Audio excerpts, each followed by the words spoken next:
దేవుని వాక్యాన్ని చదువుకుందాం.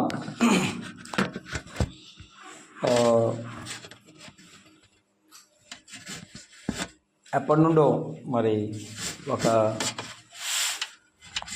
వరుస క్రమంలో మనము వాక్యాన్ని ధ్యానం చేస్తే మంచిది అని నాకు తలంపు కలిగింది. అదే విషయాన్ని మరి సహోదరులతో పంచుకోవడం జరిగింది. మనము ప్రభువు చిత్తమైతే, ఆయన కృప ఉంటే మనము ఈ ధ్యానాలు కొనసాగిద్దాం. కొత్త నిబంధనలో నుండి మనము ఒక వాక్య భాగాన్ని మనము జ్ఞాపకం చేసుకుందాం. చూడండి, అపోస్తలుడైన పౌలు తిమోతికి రాసినటువంటి మొదటి పత్రిక,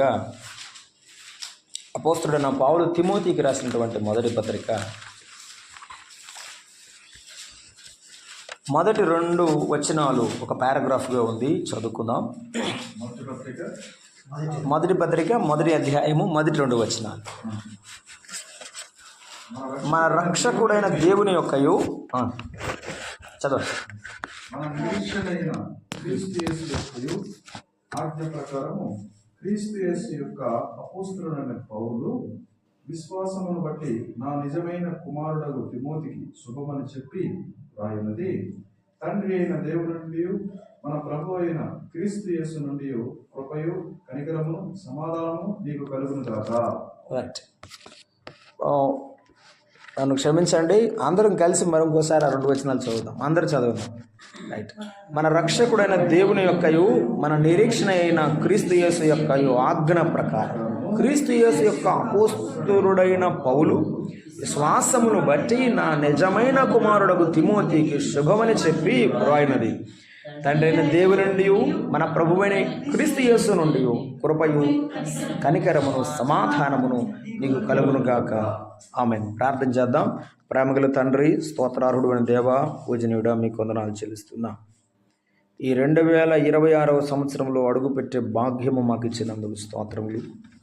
మొదటి బైబిల్ స్టడీలో ప్రభా మమ్మల్ని మీరు సమకూర్చినందుకు స్తోత్రములు. మా ప్రభా, మీ లేఖనాలు తరచి మేము చదువుకొని ప్రభా మేము నేర్చుకున్నట్లుగా మీరు మాతో మాట్లాడండి. మేము చదువుతుండగా మాకు బోధపడినట్లుగా మీరు మాతో మాట్లాడండి. మాలో మీకు ఆయాసకరమైన వాటిని, ఇష్టము లేని వాటిని తొలగించే గొప్ప దేవుడు ప్రభా మాతో మాట్లాడు. మీ నామమునకు మహిమ తెచ్చుకోమని మా రక్షకుడైన క్రీస్తు యేసు నామమున ప్రార్థన చేయుచున్నాము తండ్రి. ఆమేన్. ప్రభునందు ప్రియులారా, ఈ యొక్క మొదటి పత్రిక మాత్రమే కాకుండా మరొక పత్రిక కూడా అపోస్తలుడైన పౌలు తిమోతికి రాసినట్లుగా దైవ గ్రంథంలో మనము అందరము ఎరుగుదాం. పౌలు భక్తులు దాదాపుగా 14 పత్రికలు అని ఒకరు, 13 కాదు 13 అని కొందరు అనేవారు ఉన్నారు. ఏది ఏమైనా వాటిలో వ్యక్తిగతమైన పత్రికలు ఉన్నాయి. వాటిలో తిమోతికి ఒక పత్రిక, 2 పత్రికలు రాయడం జరిగింది. మనము మొదటి పత్రికలో ఉన్న 2 వచ్చిన భాగాలను చదువుకున్నాం. దీనిలో 6 అధ్యాయాలు ఉన్నాయి. 6 అధ్యాయాలు ఉన్నాయి. మనము ప్రభు చిత్తమును బట్టి మనము బైబిల్ స్టడీలో కూడినప్పుడల్లా మనము ఆలోచన చేద్దాం. ఈ తిమోతికి రాసినటువంటి మొదటి పత్రిక యొక్క ఉద్దేశం ఏమిటి, ఆయన దేనిని గురించి ప్రస్తావిస్తున్నాడు, ఆ విషయాలు మనము చూసే ముందుగా కొంత ఉపోద్ఘాతం చెప్పాలని నేను ఇష్టపడుతున్నాను. అపోస్తలుడైన పౌలు యొక్క పరిచయం, ఆయన శైలి, ఆ పరిచయం యొక్క శైలి ఆ పుస్తకం మీద ప్రభావం ఎక్కువ ఉంటుంది అనేది నేను బైబిల్ చదువుతున్నప్పుడు గ్రహించిన సందర్భం అది. పరిచయ వాక్కులు చాలా గొప్పవిగా అపోస్తలుడైన పౌలు రాస్తూ వచ్చారు. దీనికి బ్యాక్గ్రౌండ్ ఎందుకు చెప్పాలనుకుంటున్నానంటే, పౌలు భక్తుడు సంబోధించిన మాటలే వాటికి చక్కని ఉదాహరణ. తిమోతికి పౌలు ఉత్తరం ఎందుకు రాస్తూ వచ్చాడు, తిమోతి ఎక్కడున్నాడు, ఎందువల్ల ఈ పరిస్థితులు ఏర్పడ్డాయని మనం ధ్యానం చేద్దాం.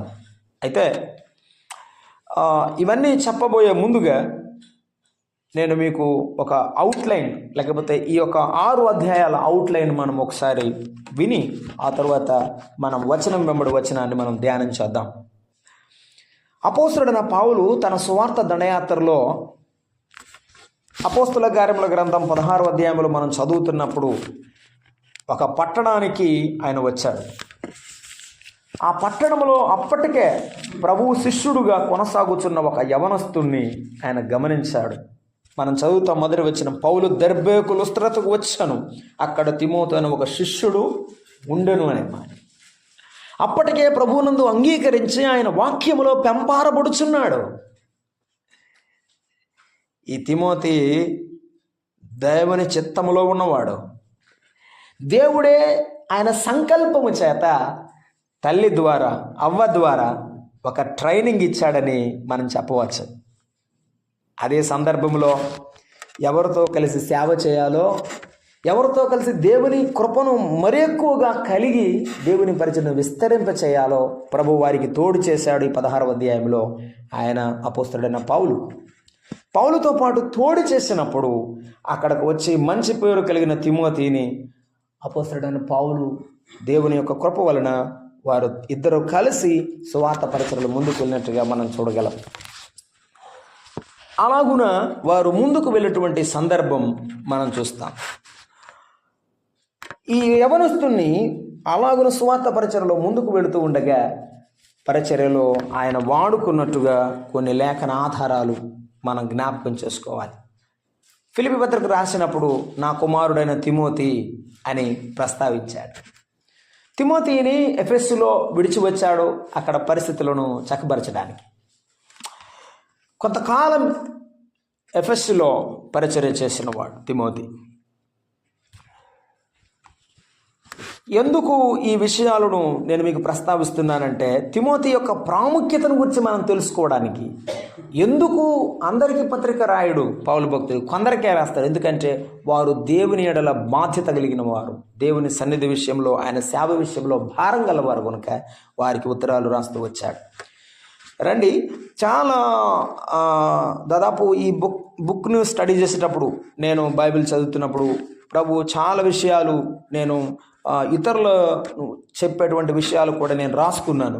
కానీ అవన్నీ చెప్తే సమయం కాదు. ఒక ఆయన ఈ 6 అధ్యాయాల్లో 6 మాటలు చెప్పాడు. అది నేను మీకు చెప్తాను, కానీ ప్రభు నాకు ఇచ్చింది కూడా చెప్తాను. ఒక బ్రదర్ ఇలా రాసినాడు, ఏమనంటే మొదటి అధ్యాయంలో ఆయన ఆజ్ఞను ఇచ్చాడు అని చెప్పాడు. 2వ అధ్యాయంలో ఆయన ఆరాధనను గుర్చినటువంటి ప్రస్తావన ఇచ్చాడు అని చెప్పాడు. 3వ అధ్యాయంలో ఆయన అధికారం, సంఘములో పెద్దల యొక్క అధికారాన్ని గురించి ప్రస్తావించాడు అని చెప్పాడు. 4వ అధ్యాయంలో ప్రభువారి యొక్క ఆశయం, నీవు ఏం చేయాలి సంఘములో ఉన్న వారి పట్ల, నువ్వు ఎలా ఉండాలి అనేటువంటిది దైవ సేవకుని యొక్క ఆశయాన్ని గుర్తు చేశాడు. దైవ సేవకునికి ఆజ్ఞ ఇచ్చాడు. దైవ సేవకుడు దేవుని ఆరాధించడంలో ప్రాముఖ్యత ఏమిటి, ఎవరు శిరస్సు కాదు అనే విషయాన్ని చెప్తూ వచ్చాడు. 3వ అధ్యాయంలో సంఘములో సంఘ పెద్ద యొక్క అధికారాన్ని గురించి మాట్లాడుతూ, 4వ అధ్యాయంలో దైవ సేవకుడి పట్ల ఆశయాన్ని, ఏ ఆశయంతో సేవ చేయాలి, మనుషులందరికీ మన రక్షకుడైన యేసుక్రీస్తు ప్రభువుకు నిరీక్షణతో కూడిన సేవ ఎలా చేయాలో 4వ అధ్యాయంలో. 5వ అధ్యాయంలో ఆయన ఆదరణ గురించి ప్రస్తావించాడు. విధవరాండ్రను మర్చిపోవద్దు, పిల్లలను మర్చిపోవద్దు, యవనస్తులను మర్చిపోవద్దు అని చెప్తూ 5వ అధ్యాయం అంతా ఆయన ప్రస్తావించాడని. 6వ అధ్యాయంలో ఆదర్శప్రాయమైనటువంటి ఒక జీవితాన్ని గురించి మాట్లాడుతూ, దైవజనుడా నీవు విసర్జించాలి అని 6వ అధ్యాయంలో ఆయన చెప్పినట్లుగా బ్రదర్ ఒక సహోదరుడు వివరిస్తుండగా నేను విన్నాను. చాలా సంతోషం వేసి ఆ విషయాలు నేను రాసుకున్నాను. కానీ ప్రభు నేను ధ్యానం చేస్తున్నప్పుడు ప్రభు నాకు ఇచ్చిన విషయాలు మీతో పంచుకోవాలని నేను ఇష్టపడుతున్నాను. మొదటి అధ్యాయంలో ప్రభువారు నాకు ఇచ్చిన మాటలు మీకు తెలియచేయని ఇష్టపడుతున్నాను. మొదటి అధ్యాయాన్ని ధర్మశాస్త్రోపదేశకులు, యేసుక్రీస్తు పరిచారకులు,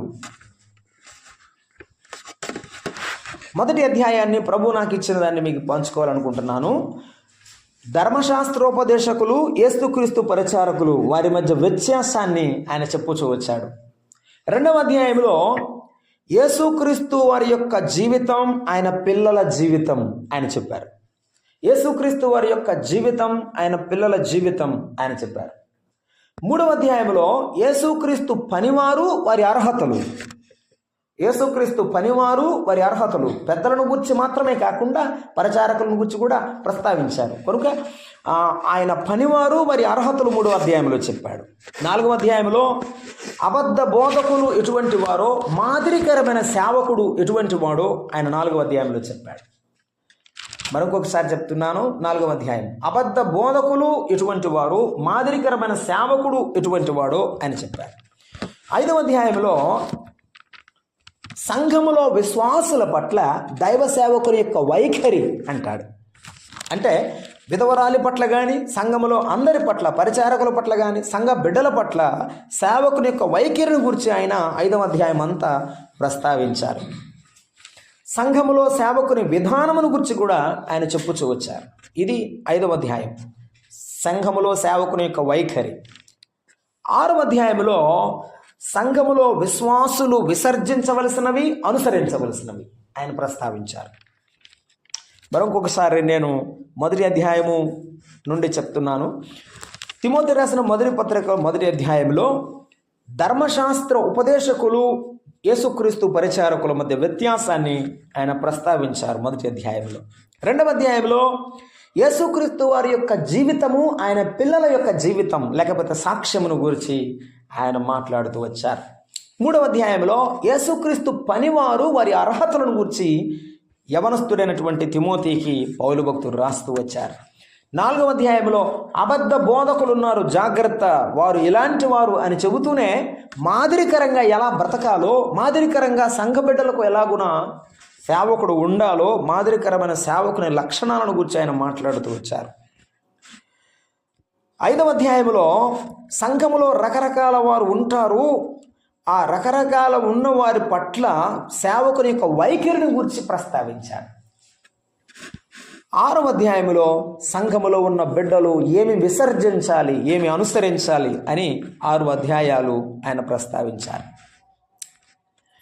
ఇవి యవనస్తుడైనటువంటి తిమోతికి ఎందుకు రాస్తున్నాడంటే తెలుసుకోవలసిన విషయాలు, ఒక సంఘమును నడిపించుట ఎట్లో, సంఘములో ఉన్నటువంటి బిడ్డల పట్ల ఎటువంటి వైఖరి సేవకుడు కలిగి ఉండాలో ఈ యవనస్తుడైన తిమోతి నేర్చుకోవడం ద్వారా మరెక్కువ సేవ విస్తరించాలని ప్రభువు యొక్క కోరిక. ఈరోజు దేవుడు మనతో మాట్లాడే ఈ మాటలు కూడా అందుకొరకే. అయితే ఈ దినము మనం చూస్తున్నాం, చూడండి, ఈ పరిచయ వాక్కులోనే మనం తిమోతిని గురించి ఈరోజు మనం చూద్దాం. ప్రభు చిత్తమైతే ఆ విషయాన్ని ముగించడానికి ప్రయత్నిద్దాం. 1వ అధ్యాయము 1వ వచనం. పౌలు భక్తుడు పరిచయమే ఒక విచిత్రమైన పరిచయం. ఏ పత్రికైనా చదివినా పౌలు భక్తుని పరిచయం చూస్తున్నప్పుడు నాకు చాలా ఆశ్చర్యం కలిగిస్తుంది. కొలసీలకు రాస్తూ అధ్యక్షులకు, పెద్దలకు అంటాడు. మరొక పత్రికకు రాస్తూ నేను దీనుడని అంటాడు. మరొక పత్రిక నేను అపోస్తలుడని అంటాడు. మరొక పత్రికలో నేను ఖైదీని అంటాడు. అసలు ఆయన వివరణ అక్కడే అర్థమవుతుంది. ఏ వ్యక్తితో ఎలా మాట్లాడాలో పరిశుద్ధాత్ముడు ఆయన అలాగ నడిపించాడనేది అర్థమవుతుంది. ఇక్కడ ఈ తిమోతితో మాట్లాడితే ఏమంటాడు? మన రక్షకుడైన దేవుని యొక్కయు, మన నిరీక్షణని యేసుక్రీస్తు యొక్కయు ఆజ్ఞ ప్రకారము క్రీస్తు యేసు యొక్క అపోస్తలుడైన పౌలు, నేనెవరిని? నా విశ్వాసమును బట్టి నా నిజమైన కుమారుడు తిమోతికు శుభముని చెప్పిరు ఆయనది. నాకు ఒక ఆజ్ఞ ఉన్నది. ఏ ఆజ్ఞది? మన ప్రభువు యొక్క ఆజ్ఞ. ఆ ఆజ్ఞ ప్రకారంగా నేను రాస్తున్నాను. మన రక్షకుడైన దేవుని యొక్క, మన నిరీక్షణ యేసుక్రీస్తు యొక్క ఆజ్ఞ ప్రకారం నేను రాస్తున్నాను. దేవుని యొక్క ఆజ్ఞ ప్రకారం రాస్తున్నాను. ఏమిటి ఆ ఆజ్ఞ? ఆ ఆజ్ఞను గురించి ఆయన ప్రస్తావించారు. కొంతమంది ఆయన అపోస్తలత్వాన్ని కూడా ప్రశ్నించారులేండి. ఆ అపోస్తలత్వాన్ని గురించి ఆయన పూర్తి వివరణ ఇచ్చారు కూడా. దేవుని యొక్క ఆజ్ఞ నాకున్నది. మొదటి ఆజ్ఞ అదేమిటంటే, నీవు నా కుమారుడు. నేను విశ్వాసం వలన నిన్ను కంటేనే గనుక నాకు ఒక ధైర్యం. ప్రభు యొక్క ఆజ్ఞ ప్రకారం అన్నాడు కదా, అది మనం గుర్తుంచుకుందాం. రెండవ మాట, నా నిజమైన కుమారుడు. ఏమిటి ప్రభు ఆజ్ఞ? రండి మనం వెళ్దాం. మార్కు సువార్తకు రండి, 16వ అధ్యాయం. ప్రభు యొక్క ఆజ్ఞ ప్రకారం ఏమిటి ప్రభు ఆజ్ఞ? పౌలు భక్తుని మనసులో ఉన్న ప్రభు ఆజ్ఞ ఏమిటి? ఆ ఆజ్ఞను తిమోతి యవనస్తుడి ముందు ఎందుకు ఉంచుతున్నాడు చూడండి. 16వ అధ్యాయము మనము జ్ఞాపకం చేసుకుంటున్నాము. చూడండి, 16వ అధ్యాయంలో మనము జ్ఞాపకం చేసుకుందాము. 16వ అధ్యాయం ప్రభు సువార్తను గురించి మాట్లాడుతూ 15-16 వచనం. మీరు సర్వలోకమునకు వెళ్ళి సర్వ సృష్టికి సువార్తను ప్రకటించండి. చదవండి. నమ్మి బాప్తిసం పొందినవాడు రక్షింపబడును,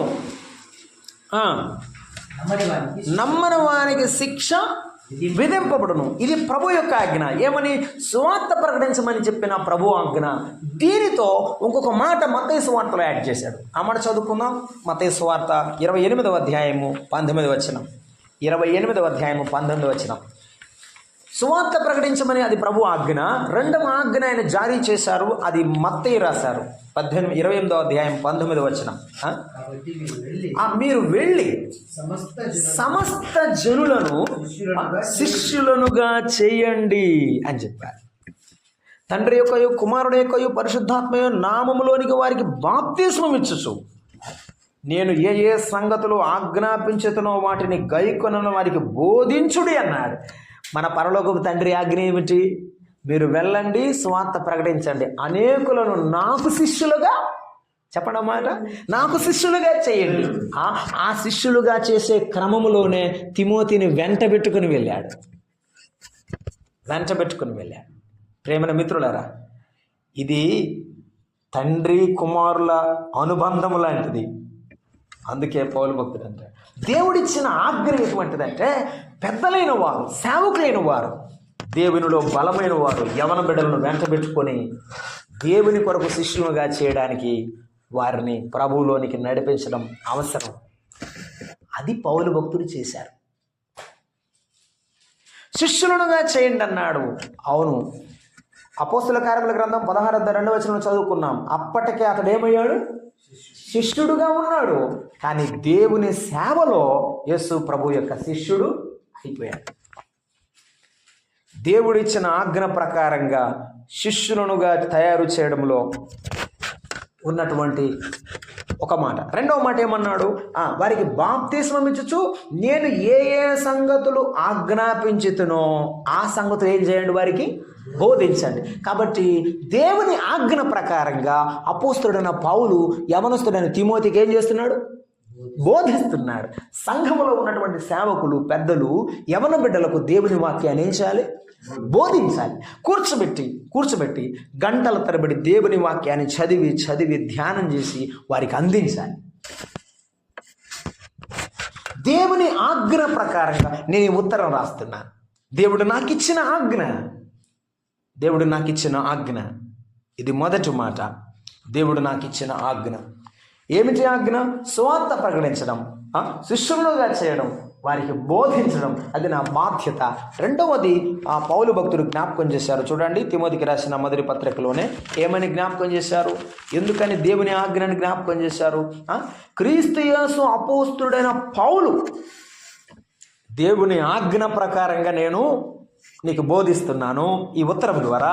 రెండవది, అపోస్తలుడుగా ప్రభువు యొక్క అనుభవాన్ని నేను పొందినవానిగా, దేవుని ఆత్మ యొక్క అనుభవాన్ని పొందినవానిగా నేను నీతో అధికారికంగా దేవుని ఆజ్ఞ ప్రకారం మాట్లాడుతున్నాను. ఇక్కడ అపోస్తలుల యొక్క అధికారాలు ప్రభుచితమైతే మనం సపరేట్గా ధ్యానం చేద్దాం. అపోస్తలుల అధికారాలు చాలా ఉన్నాయి. ప్రభువే 12 మందిని పిలిచి వారికి అధికారం ఇచ్చాడు, దయ్యముల మీద అధికారం ఇచ్చాడు, అనేకమైన అద్భుతములు చేసే అధికారాన్ని ఆయన వారికి ఇచ్చాడు. వారి అధికారాలు ప్రత్యేకమైనవి.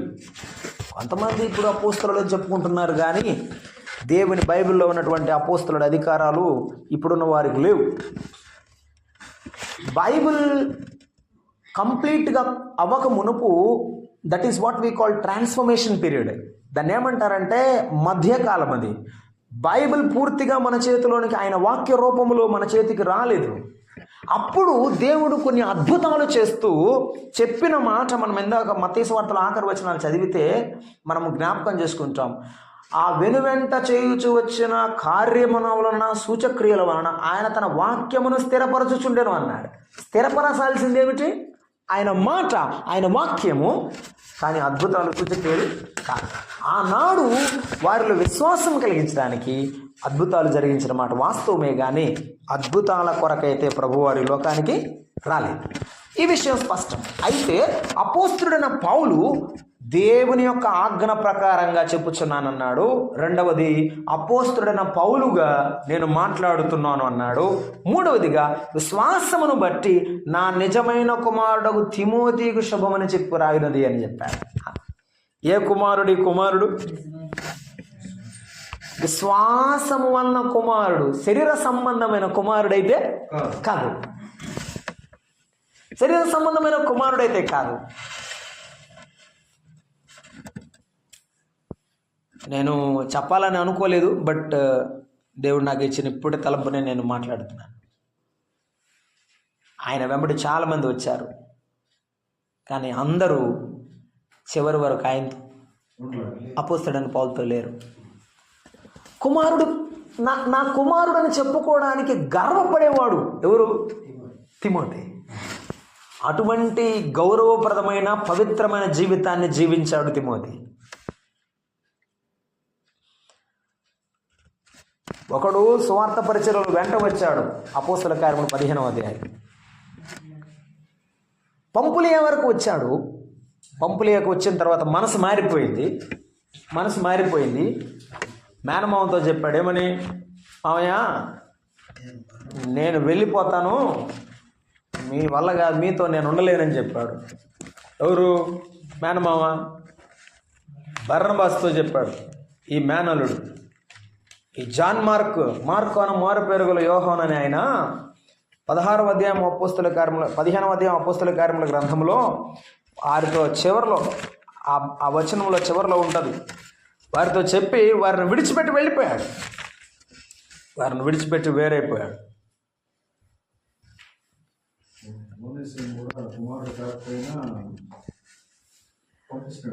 దేవుని సేవకులు ఎటువంటి వారంటే, ఎవరైతే దేవునిలో ఆధ్యాత్మికంగా ఉంటారో, బలంగా ఉంటారో వారిని చూస్తే ఆ సేవకులకి ఎంతో సంతోషం. అపోస్తలుడైన పౌలు ఒక మాట చెప్పడం అంటే, నేను ఇది రాస్తే నా కుమారుడు తప్పకుండా నా మాట వింటాడు, నేను చెబితే నా కుమారుడు నా మాట జవదాటడు అని కదా రాస్తున్నాడు. మన పిల్లలను మనం అలాగే పెంచుకోవాలి నమ్మకంగా. అటువంటి పెంచే సేవకులు ఉండాలి, అలా పెరిగే బిడ్డలు ఉండాలి సంఘంలో. ఈ బంధాన్ని పౌలు భక్తుడు అధికారం అంటాడు, మరొకటి ఏమంటాడు? అసలు విరుద్ధం కదండి ఈ రెండు. ఒకటేమో నా అధికారం ఉంది అంటాడు, రెండేమంటాడు? నా కుమారుడు అంటాడు. దేవుని యొక్క సంకల్పం ఎంత గొప్పదో. నా కుమారుడు అనే మాట. మరొక మాట అక్కడ మనం చదువుకున్నాం కదా, ఏమని? నా నిజమైన, అంటే డూప్లికేట్ కొడుకులు ఉన్నారా? ఎటనా? కుమారులు చాలామంది ఉన్నారు, కానీ అందరూ ఇష్టమైన కుమారులు కాదు. నాకు ఇష్టమైన కుమారులు కాదు. 18వ వచనం చూడండి, అక్కడే 18వ వచనం, మొదటి అధ్యాయం 18వ వచనం. నా కుమారుడు అయినా అని 4 వేసి కింద రాశాడు. నా పిల్ల, నా బిడ్డ. ఎలా? తిమోతి, నీవు విశ్వాసమును మంచి మనస్సాక్షి కలిగిన వాడై నిన్ను గురించి ముందుగా చెప్పబడిన ప్రవచనములు చొప్పున ఈ మంచి పోరాడవలనని వాటిని బట్టి ఆజ్ఞ నీకు అప్పగిస్తున్నాను. నీవు విశ్వాసములో ఉన్నావు, మంచి మనస్సాక్షి కలిగి ఉన్నావు అని. నాకు ఈ కుమారుడు విశ్వాసంలో ఉన్నాడు, మంచి మనస్సాక్షిలో ఉన్నాడు. ఎంతో మంచిగా ఈ మాట నేను జ్ఞాపకం చేసుకుంటా ఉన్నాను. మరొక మాట 2వ తిమోతి పత్రికలో ఈ మాట మనం చూద్దాం. 2వ తిమోతి పత్రికలో పౌలు భక్తుడు 3-5 కలిసే ఉన్నాయి. నా ప్రార్థనలు అడతక నిన్ను జ్ఞాపకము చేసుకొనొచ్చు, నీ కన్నీళ్లను తలచుకొని నాకు సంపూర్ణ ఆనందము కలుగుటకై నిన్ను చూడవలనని రేయింబవళ్ళు ఆపేక్షించుచు నీ అందున్న నిష్కపటమైన విశ్వాసమును జ్ఞాపకము చేసుకొని నా పితరాచార ప్రకారం నిర్మలమైన మనస్సాక్షితో నేను సేవించుచున్న దేవుని ఎడల కృతజ్ఞుడైనాను. ఆ విశ్వాసము మొదట నీ అవ్వయైన లోయలోను నీ తల్లి అయిన యునేకేలోను వసించెను. అంటే ఇంటిలోనే ప్రార్థించడం, భక్తి సాధకం చేయడం నేర్చుకున్నాడు. ఈ కుమారుడు తన ఇంట నేర్చుకున్న అలవర్చబడిన కుమారుడు. ప్రభు పనిలో దేవుని కొరకై ఉపయోగించబడిన సాధనం ఈ కుమారుడు. అంత మాత్రమే కాదు, ఇందాక మనం విశ్వాసం చూసాము, మంచి మనస్సాక్షి చూసాము. ఇప్పుడు మూడోది ఏం చూసామంటే ఎటువంటి కుమారుడు? ఈ కుమారుడు తల్లి దగ్గర అవ్వ దగ్గర నేర్చుకున్న కుమారుడు అని మనం చూసాం. ఫిలిప్పీ పత్రికకు రండి, అక్కడ కూడా మరొక మాట రాయబడి ఉంది. ఫిలిప్పీ పత్రిక చాలా విషయాలు ఉన్నాయి, మనము కొద్దిగా మాత్రమే జ్ఞాపకం చేసుకుంటున్నాం. 2వ అధ్యాయం మనం చూస్తున్నాము. 2వ అధ్యాయం 20వ వచనం. మీ క్షేమం విషయమే నిజముగా చింతించువాడు అతని వంటి వాడెవడు నా యొద్ద. సంఘాన్ని గురించి ఏడ్చేవాడు నా కుమారుడు ఎవరు? నా కుమారుడు భక్తి గలవాడు, నా కుమారుడు మంచి మనస్సాక్షి గలవాడు, నా కుమారుడు తన తల్లి దగ్గర నేర్చుకున్న కుమారుడు, నా కుమారుడు సంఘమును గురించి చింతించే కుమారుడు. అందరూ తమ సొంత కార్యములు చూసుకుంటారు, యేసుక్రీస్తు కార్యములను ఎవరు చూడరు. అతని యోగ్యత మీరు ఎరుగుదురు కదా. తండ్రికి కుమారుడు ఎలాగూ సేవ చేయునో అలాగే అతడు నాతో కూడా స్వార్థ వ్యాపక నిమిత్తం సేవ. ఒక తండ్రికి తన బిడ్డ ఎలాగూ సేవ చేస్తాడో, నాకు బట్టలే ఉతికాడా, నేను వృద్ధుడైనప్పుడు నాకు అంతా సేవ చేసి పెట్టాడా. నేను నా కుమారుడు గురించి మాట్లాడుతున్నా. నా కుమారుడు నాకు తండ్రికి ఒక సేవ చేసినట్టే నాతో పాటు సేవ చేశాడు. స్వార్థ వ్యాపకం నిమిత్తం కష్టపడ్డాడు. సంఘాల్లో ఇటువంటి నిజమైన కుమారులు కావాలి. నేను లేకపోయినా పర్వాలేదు, వీడు ప్రార్థించగలడు, వీడు సేవ చేయగలడు. నేను లేకపోయినా పర్వాలేదు, ఈ సంఘములో ఈ బిడ్డను దేవుడు నాకు ఇచ్చాడు అని సంతోషపడే సేవకులు ఉంటారు.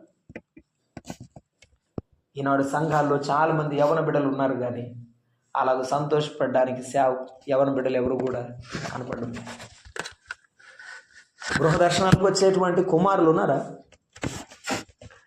నేను కూడా వస్తానని సంఘ పెద్ద వెంటబడి నడిచేటువంటి బిడ్డలు ఉన్నారా? సువార్తకు వస్తానని నడిచే బిడ్డలు ఉన్నారా?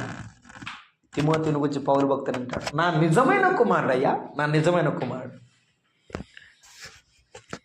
ఎంత ఎంత ఎంత ఎంత ఎంత గొప్ప విషయాన్ని మనం చదువుకుంటూ ఉన్నాము. ఆయన ఏమంటాడంటే, నాకేమి సంభవింపునో మీకు తెలియదు, మీరు అర్థం కావడం లేదు. నా కుమారుడు తన జీవితాన్ని త్యాగము చేసిన నా కుమారుడు. నిజముగా చింతించే తిమోతి, సంఘము గురించి ఏడ్చే తిమోతిని మనం చూస్తున్నాం. మరొక మాట జ్ఞాపకం చేసుకుంటున్నాము తిమోతిని గురించి. చూద్దాం రండి, దేవుని వాక్యంలో మనం జ్ఞాపకం చేసుకున్నాం. 2వ తిమోతి పత్రికలో మరొక మాట 2వ తిమోతి పత్రిక 4వ అధ్యాయంలో మనం చూస్తున్నాం. నా యొద్దకు త్వరగా వచ్చుటకు ప్రయత్నం చేయము.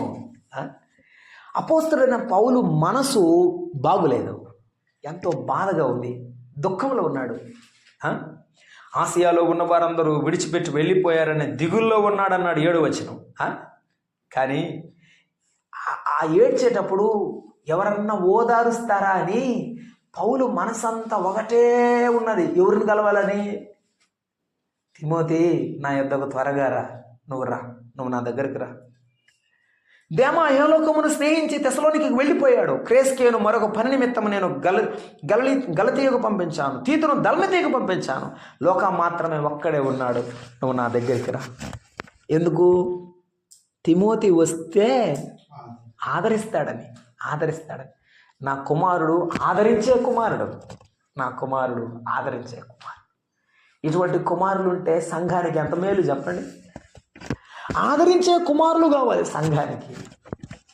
అక్కయ్య, ఈరోజు మీకు బాగులేదా? ఎందుకని? అంకులు ఎలా ఉన్నారు? బిడ్డలు ఎలా ఉన్నారు? సంఘం మీరందరూ బాగున్నారా? ఎందుకని? హెల్త్ బాగాలేదా? ప్రార్థన చేద్దాం, ప్రభు సహాయం చేస్తాడు. దేవుని మాటలు చెప్పి ఆదరించే యవన బిడ్డలు ఉన్నారు ఈరోజు.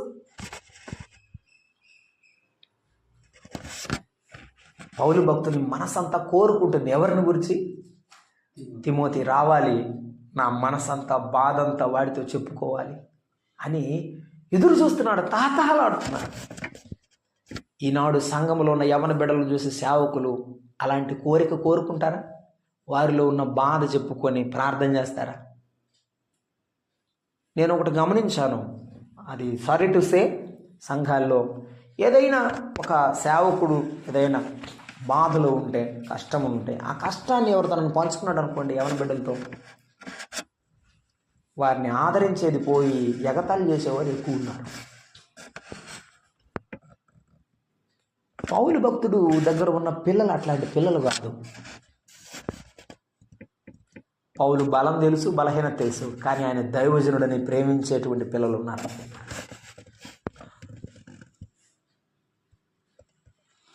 మేము మా సంఘంలో పెరిగేటప్పుడు మేము మా పెద్దలను ఎరుగుతాము, అన్నీ మాకు తెలుసు, కానీ వారు దేవుడిచ్చిన సంఘ పెద్దలు, వారిని ప్రేమించాలంటే వారికి లోబడి ఉండాలి, వారిని ప్రేమించాలి. ఎంత మంచి కుటుంబం అవుతాం మనం చెప్పండి. సంఘ పెద్దలు, ఒక పెద్దవారు మన మధ్యకు ఉన్నప్పుడు మనం ఎంతో నిజంగా భాగ్యవంతులం అని చెప్పాలి. ఈ యవ్వన బిడ్డను మనం చూస్తున్నప్పుడు, తిమోతిని చూస్తున్నప్పుడు అదే అనిపిస్తుంది.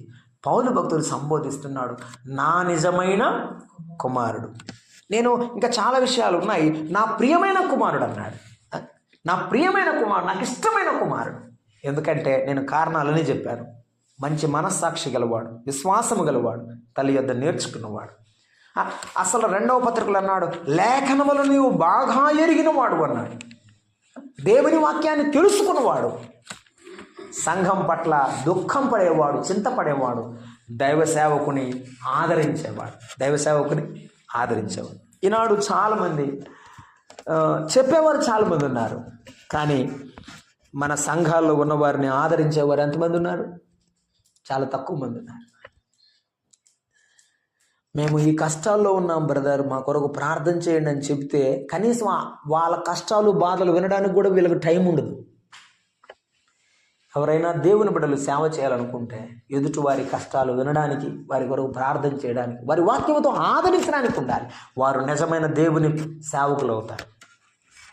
ముందు సంఘంలో ఈ విషయాలు యవ్వన బిడ్డలు పెద్దల దగ్గర నేర్చుకుంటే తదుపరి వారి భవిష్యత్తులో దేవుని సేవకు ఉపయుక్తమవుతారు.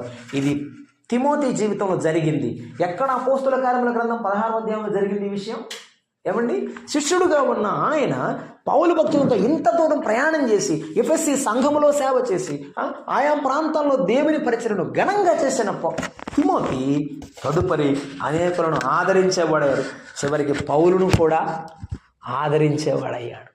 అది అవును, నేను ఒక మాట చెప్పదలుచుకున్నాను. నిజమైన కుమారుడు ఎప్పుడు తండ్రిని ఆదరిస్తాడు, తండ్రిని ఆదరిస్తాడు. తండ్రిలో మీకు కోపంగా ఉండే విషయాలు మీకు గుర్తుండొచ్చు, ఒకవేళ కోపపడవచ్చు, కానీ తండ్రి నీకు ఎప్పటికీ తండ్రే. అది మనం ఎప్పుడు గుర్తుంచుకోవాలి. ఆ విషయాన్ని మనం మర్చిపోకూడదు. రండి, తిమోతికి రాసిన మొదటి పత్రికకు మనం వస్తున్నాం. మొదటి అధ్యాయంలో అపోస్తులైన పౌలు యొక్క పరిచయం, మన రక్షకుడు మన నిరీక్షణ అని చెప్పాడండి కదా. అయ్యా, ఇది ఎవరి ఆజ్ఞ? ఇది నా ఆజ్ఞ కాదు, నా కుమారుడా, మన రక్షకుడైన యేసు ప్రభు యొక్క ఆజ్ఞ.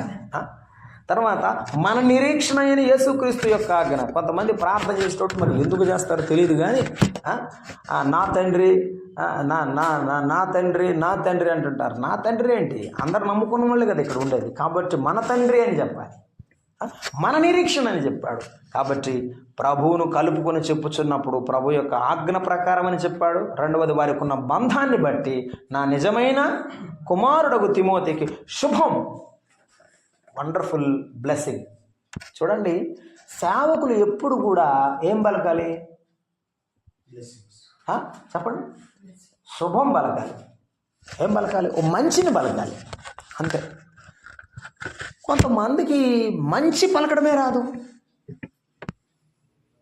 ఎప్పుడైనా పెద్దలు చిన్నలతో యవనులతో మాట్లాడేటప్పుడు మంచి విషయాలే పంచుకోవాలి. మంచి విషయాలే పంచుకోవాలి. ఎందుకంటే వాళ్ళు మెచ్యూర్డ్ కానప్పుడు మీరు మాట్లాడితే వారి హృదయాలు కలచివేయబడతాయి, చెదిరిపోతాయి. అది గుర్తుంచుకోవాలి. పౌలు భక్తుడు పుస్తకం రాస్తూనే నీకు శుభమని చెప్పి నేను రాస్తున్నాను అని చెప్పాడు.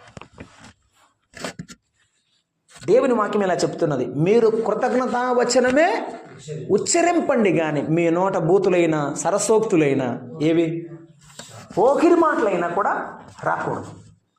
యవ్వన బిడ్డలతో పవిత్రంగా మనం మాట్లాడితే వారు పవిత్రంగా మనతో బదులిస్తారంతే. ఆ పవిత్ర బంధాన్ని మనం కాపాడుకోవాలి. ఆ పవిత్ర సహవాసాన్ని ఆ అక్కతో, ఆ చెల్లితో, ఆ తమ్మునితో, ఆ అన్నతో అటువంటి బంధం ఏర్పరచుకోవాలి సేవకులు, నిజమైన సేవకులు. శుభము తిమోతి అని చెప్తున్నాడు. అవునండి, మా సేవకుడు అంత మంచి అండి. వచ్చినప్పుడల్లా మా మేలు కోరి మా కోసం ప్రార్థన చేస్తాడు, మా మేలు కోరి మాకు వాక్యం చెప్తాడు అని చెప్తారా మన సంఘంలో ఉన్నవారు? చెప్తే మంచి.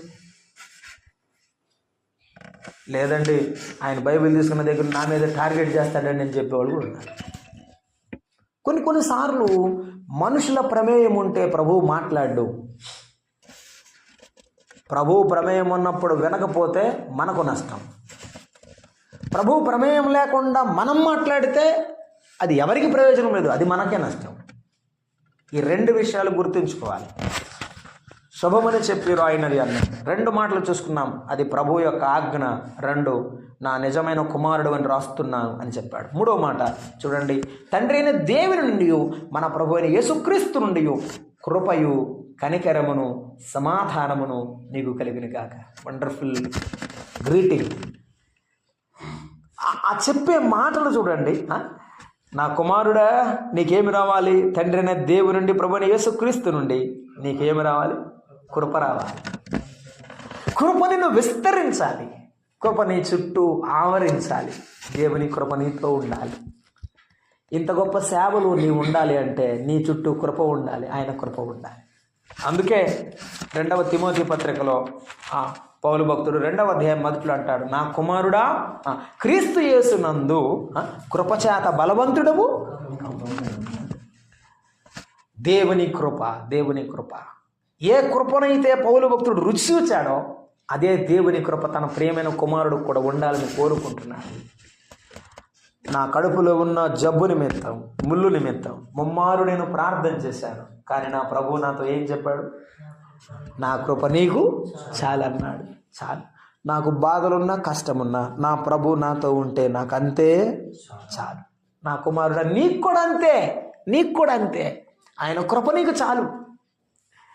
నేను ఎన్నో బాధలు కష్టాలు పడినా ఆయన కృప నాతో ఉంటే చాలు నేను కోరుకున్నాను. నీకు కూడా ఆయన కృప ఉండాలి. నాకు ఎలా ఉందో ఆయన కృప నాకు ఎలా తోడుగా ఉందో, ఆయన కృప నన్ను ఎలాగో నడిపించిందో, ఆయన సేవలో ఎలాగో వాడుకుందో, అలాగే నీకు కూడా ఆయన కృప ఉండాలి.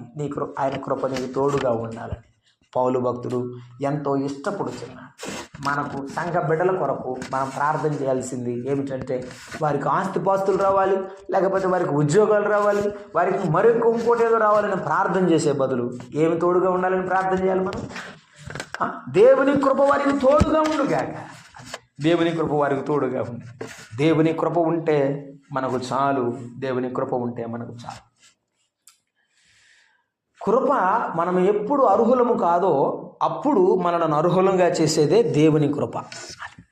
అంటే అర్హత లేనప్పుడు కూడా మనకు అందలమిచ్చేది దేవుని కృప.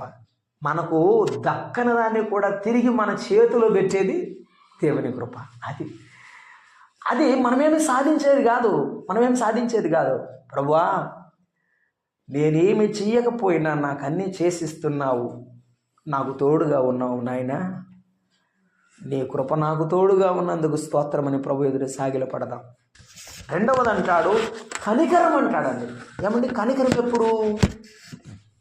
కృప అంటే మనం ఏది అర్హత కాదో ఆ అర్హత లేని దాన్ని మనకు అర్హతగా ఇచ్చి మనలను సత్కరించేది. నిజంగా మనకు అయోగ్యత లేదు కానీ అయోగ్యత కల్పించేది కృప.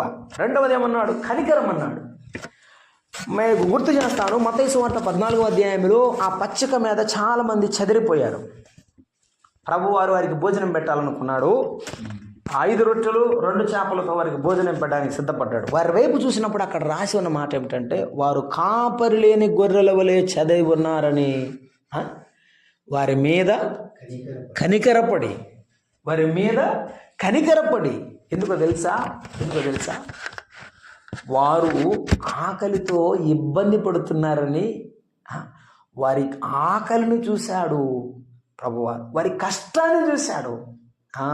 ఎవరైనా కష్టాల్లో ఉంటే వారి మీద మనం ప్రేమ చూపించామనుకోండి, దాన్ని కనికరం అంటారు. తిమోతికి ప్రభువు కృప కావాలి. ఎప్పుడు వాక్యం చెప్పాలో, ఎప్పుడు సువార్త చెప్పాలో, ఎప్పుడు బోధ చేయాలో ఆయన కృప తిమోతితో ఉంటే తిమోతి చక్కగా చేయగలడు. రెండవది, తిమోతి ఎప్పుడు అలసిపోయాడో, తిమోతి ఎప్పుడు కష్టాల్లో ఇబ్బందుల్లో ఉన్నాడో అప్పుడు తిమోతికి ఏం కావాలి? ఆయన కనికరము కావాలి. ఇంత గొప్ప సేవ చేయాలంటే తిమోతికి దేవుని కృప, దేవుని కనికరం ఉండాలి. ఆయన కనికరపడ్డాడు. మన ప్రభువు కనికరం మన మీద ఉండును గాక. దావీదు భక్తుడు దేవుని సన్నిధిలో ప్రార్థన చేస్తూ చెప్పిన మాట, ప్రభువా నా కుటుంబము నీ ఆశీర్వాదము పొంది నిత్యము ఆశీర్వదించబడునుగా. నిత్యము ఆయన కనికరాన్ని మనం కోరుకుందాం. కీర్తనాకారుడు రాస్తూ అన్నాడు, నీవు కనికర సంపన్నుడు అయిన దేవుడవు. యోనా భక్తుడు అన్నాడు, నీవు అత్యంత కృపగలిగిన దేవుడు అని నేను ఎరిగి నేను సువార్త ప్రకటించకుండా పారిపోయాను అన్నాడు. అవును, ఆయన కృపగలవాడు. కుడి ఎడమలు ఎరుగని నినివే పట్టణం మీద జాలి పడినవాడు. మన మీద కూడా కనికరం పడతాడు. ఒక్కొక్కసారి మన బరువైన భుజాన ఉన్న భారాన్ని మనం మోయలేక విడిచిపెట్టిన అని అనుకున్నప్పుడు, నేను ఇక చేయలేను, నా వల్ల కాదు అని మనం అనుకున్నప్పుడు మన మీద కనికరం చూపించేటువంటి దేవుడు మనతో ఉన్నాడు. నా కుమారుడా, దేవుని కనికరం నీకు తోడు ఉంటుంది. ఇది అవసరం. మూడవది, సమాధానము కలుగునుగాక అన్నాడు. సమాధానం ఎప్పుడు వస్తుంది తెలిసిన? మనము ఇతరులతో సరైన సంబంధాన్ని లేనప్పుడు. చూడండి, మనము దేవునితో సరైన సంబంధాన్ని లేకపోయినా మనకు సమాధానం ఉండదు. మనము ఇతరులతో సరైన సంబంధాన్ని మనం లేకపోయినా మనకు సమాధానం ఉండదు. పౌలు భక్తుడు ఏమంటాడు?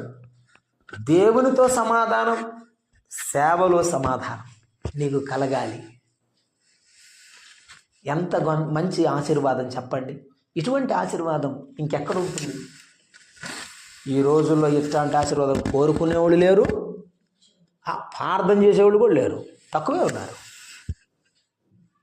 కానీ పౌలు భక్తుడు ఇటువంటి ప్రార్థన, సమాధానం. మన ప్రభువారు కూడా చెప్పింది ఏమన్నమాట?